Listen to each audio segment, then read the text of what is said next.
Encerrando hoje, de novembro, Xeramobim está sediando, gente, o 13º Encontro Internacional de Direitos Culturais. Essa programação inclui mesas redondas, palestras, apresentações de artigos científicos e também atividades culturais. A etapa brasileira desse evento acontece em Xeramobim, Quixadá, aqui no Sertão Central, reunindo pesquisadores, autoridades locais e o público em geral para momentos de aprendizado e troca de experiências. Nós estamos recebendo aqui no estúdio o professor Humberto Cunha Filho, é um dos organizadores desse encontro, e também o gestor da Casa de Antônio Conselheiro, Pedro Igor, para a gente conversar um pouquinho mais sobre essa programação. Muito boa tarde, é um prazer recebê-los. Tudo bem, Pedro? Como é que vão as coisas? Boa tarde, Alistênio, boa tarde a todos os nossos assinantes, ouvintes, público, telespectador da Sertão TV.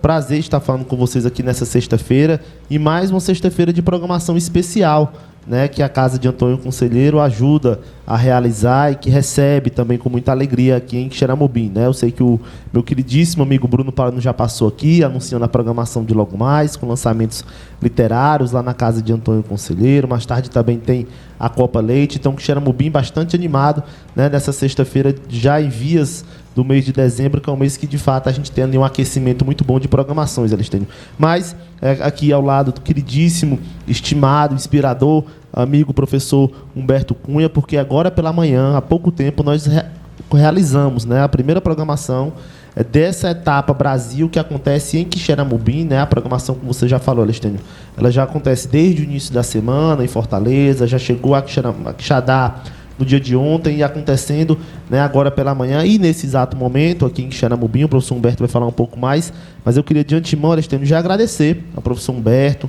né, a todos os organizadores desse importante evento que vem para fortalecer as políticas de preservação do nosso patrimônio material e imaterial, desse ecossistema tão importante de ser preservado, né, em uma cidade que historicamente necessita, né, de valorizar cada vez mais essa sua identidade, preservar o seu patrimônio.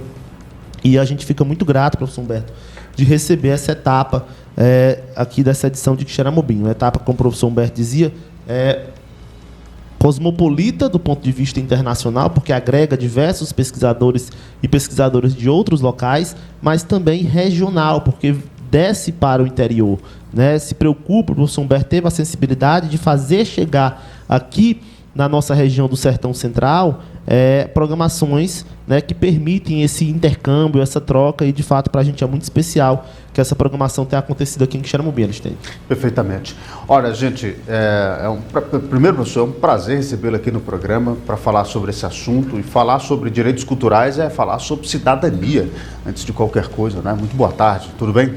Tudo bem, é um grande prazer, muito obrigado pelo espaço para divulgar o Encontro Internacional de Direitos Culturais. Professor, o senhor traz esse encontro aqui para Quixeramobim, por que foi que o senhor escolheu Quixeramobim, Quixadá, aqui no Sertão Central, para receber esse evento tão importante? Esse evento, como a numeração indica, já acontece há 13 anos. Todos os anos nós escolhemos um tema para desenvolver. O tema desse ano foi o ecossistema de promoção e proteção do patrimônio cultural brasileiro. Sendo internacional, nós convidamos pessoas de outros países para fazer estudos comparados, saber se eles têm soluções diferentes das nossas, né, se sofrem os mesmos problemas, como é a legislação, esse tipo de coisa. Então, esse ano, por exemplo, para esse ecossistema, e o que significa esse ecossistema? A integração dos mecanismos de promoção e proteção do patrimônio cultural que são mencionados na Constituição e outros que ela permite criar. Os que são mencionados são registro, vigilância, tombamento, desapropriação, e fala também das outras formas de acautelamento do patrimônio cultural. Então, tem esse nível de ecossistema, e um outro nível de ecossistema é integrar o patrimônio cultural, material e imaterial, em suas diversas facetas. Então, nesse caso, nós resolvemos ter essa ligação do universal com o local, E resolvemos dar o nosso apoio às candidaturas e pré-candidaturas a patrimônio cultural da humanidade, e pelo menos 2 deles estão aqui na região do Sertão Central, né? Que é esse Parque dos Isselbergs, né? E o Açude do Cedro, no caso, na cidade de Quixadá. Eu vi muito, antes de começar o programa hoje, sobretudo reverberando na imprensa em Quixadá, essa possibilidade de ter os bens importantes, né, desse vale monumental, das pedras, né, dos Isselbergs, dos monólitos, como patrimônio da humanidade, né, enfim, do mundo inteiro, e também essa beleza que é o Açude de Cedro, né? Professor, mas para que isso tudo aconteça, é preciso que os pesquisadores aconteça um trabalho de pesquisa, de envolvimento da sociedade civil, das autoridades públicas, enfim, das populações aqui dessa região, para esse envolvimento, para uma candidatura como essa, que não é uma disputa, assim, não é algo muito fácil, mas que traz uma visibilidade muito importante, né? Isso. Ontem nós tivemos um debate muito interessante em Quixadá, com a presença do ex-presidente do corpo de experts que decide sobre patrimônio cultural e material, e com o atual vice-presidente, ele que é italiano e ela que é turca. E eles diziam assim, olha, a simples candidatura, que geralmente tem uma média de demora de 5 anos, ela própria promove ou deve promover a efervescência do reconhecimento no âmbito local. Porque a Unesco, a rigor, ela não reconhece, ela não estabelece o sistema de proteção para o patrimônio cultural candidato a ela, né? E se for aprovado. O que ela faz é dar um selo, um título de que aquele patrimônio cultural é importante não só para o local, mas para toda a humanidade, né? Mas ela só reconhece se a comunidade local reconhecer também e se as autoridades adotarem as providências de proteção e manutenção desse patrimônio cultural. Eu não sei se você lembra, Pedro, mas durante o seminário, inclusive na palestra do professor Humberto com Fausto Nilo, foi discutido muito sobre Quixeramobim, essas estratégias de pensando essa cidade para o futuro, mas muito sobre isso, né? De como a população precisa se apropriar desse reconhecimento da cidade primeiro, né? Essa fala do professor Humberto me inspirou uma comparação que eu nem sei se é a ideal, mas eu nunca tinha visto um sentimento tão nobre, né, e tão brasileiro nas pessoas sobre o audiovisual brasileiro, sobre o cinema, a partir do filme em circulação Ainda Estou Aqui, do Walter Salles, né? Foi só o filme receber, né, receber elogios, né, da imprensa internacional, ser premiado, né, em festivais internacionais e gerar esse sentimento de indicação de uma das atrizes, né, a maravilhosa Fernanda Torres, ao Oscar, que você percebe que as pessoas, elas se apropriam desse sentimento. E aí elas começam a ir ao cinema. É um filme que já ultrapassou a marca de 2 milhões de espectadores no cinema do Brasil, né? Para quem minimamente compreende o poder do audiovisual, a gente ainda percebe a dificuldade de levar ao cinema os filmes nacionais, né? Geralmente são comédias, ou então são grandes filmes internacionais. E 2 milhões de brasileiros foram ao cinema ver um filme que denuncia um momento muito triste, né, da sociedade brasileira. E eu fiz essa comparação, repito, nem sei se tão feliz, para falar sobre sentimento, sobre sensação. É esse sentimento que o professor Humberto quer provocar, trazendo esse encontro para Quixadá, trazendo essas autoridades para pensar, e esse comentário que você fez de que as pessoas estão envolvidas nessa proposta, né, de reconhecimento desses bens materiais, né, como com essa proposta, né, de ampliarem esse reconhecimento para níveis internacionais, que a gente se inspira, sabe, Alistair, de trazer, de criar esse sentimento, né? Eu acho que mais importante, ou tão importante quanto a gente conseguir chegar a esse reconhecimento internacional, é a gente gerar nas pessoas que moram nesse território esse sentimento de que existe aqui um lugar que precisa ser preservado, existe aqui características da nossa região que são únicas ou que existem em outros locais em número reduzido e que precisam ser valorizadas. Foi esse sentimento que nós levamos para a mesa que aconteceu agora há pouco, chamado Poder Local e o Patrimônio Cultural, com a presença, inclusive, das instituições aqui do município, foi Casa de Antônio Conselheiro,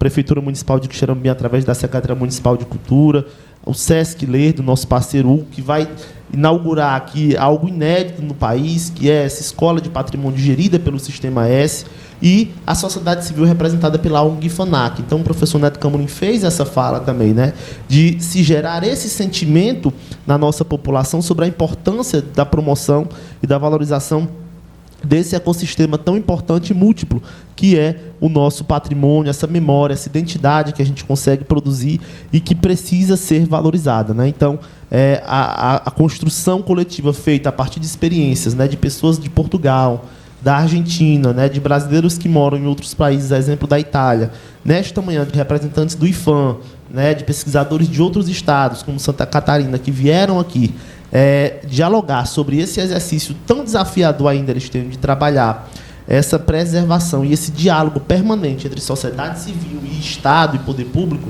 que a gente percebe que, embora a gente ainda tenha algumas dificuldades com a ausência de uma legislação própria, nós já avançamos, né, pelo menos em trabalhar sinergicamente, Elistênio, na busca por essas ações. Já realizamos ações, temos realizado ações de formação, fizemos a nossa primeira jornada de patrimônio, na qual o professor Humberto, né, teve o prazer de nos presentear com a sua participação e presença, e hoje, recebendo esse evento, consolida a cidade como um lugar que se fala, que se pauta esse debate, né? Então, eu acho que já aqui um marco importante para que nós iniciemos 2025 com outras provocações. Perfeitamente. E a gente fala sobre esse pertencimento e como isso é importante para a nossa região. Não sei vocês, mas quando eu saio aqui do Sertão Central, que eu estou voltando, que eu vejo as pedras, que eu vejo as coisas, eu digo, meu Deus do céu, estou em casa. Estou chegando em casa, né? Isso já dá aquele sentimento de pertencimento. Se isso faz com a gente, imagine quem está fora e vem para cá. E às vezes eu fico pensando e fico vendo assim, a pessoa está de férias, aí vem para o Quixadá e vem para o Quixeramobim. Meu Deus, essa pessoa vem fazer o que aqui, né? Também a gente para se perguntar o que a gente vai oferecer às pessoas que vão vir para cá, a partir desse olhar de quem está de fora para dentro, né? Professor, e para além do encontro, né? O que a gente pode tirar de ação prática desse encontro para essa candidatura? Isso é viável? Como é que está esse processo? Eu não sei como funciona esse processo, mas isso já é um passo importante, essas discussões já são passos importantes para isso, e a gente pode ter aí, em quanto tempo, essa nossa região sendo reconhecida, ou como é que isso funciona, enfim.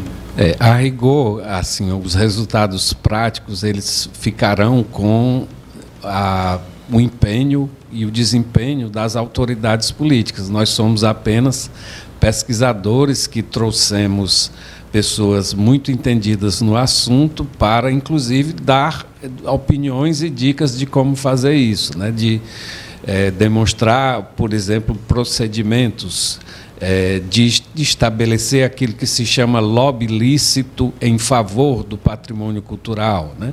Então, por exemplo, o professor Pierluigi Petrillo, da Itália, ele mencionou 2 tipos de atividades que são desenvolvidas pela Unesco para averiguar se a candidatura apresentada, e para fazer essa candidatura tem que fazer um dossiê importantíssimo em que os bens materiais dialoguem com os bens imateriais e, obviamente, com a sociedade, porque só há bem material se houver sociedade, e mais que sociedade, né? Comunidade, que a comunidade é aquela fatia da sociedade que se relaciona afetivamente com o patrimônio cultural, esteja próxima ou distante fisicamente, como você mencionou, que cada quixadaense ou cada quixeramubiense, quando vê essa ponte aqui, se identifica na hora, né? Quando vê a Pedra da Galinha Choca, também se identifica na hora. E se lembra das coisas vivas que pratica, né? Então, as fases foram mencionadas.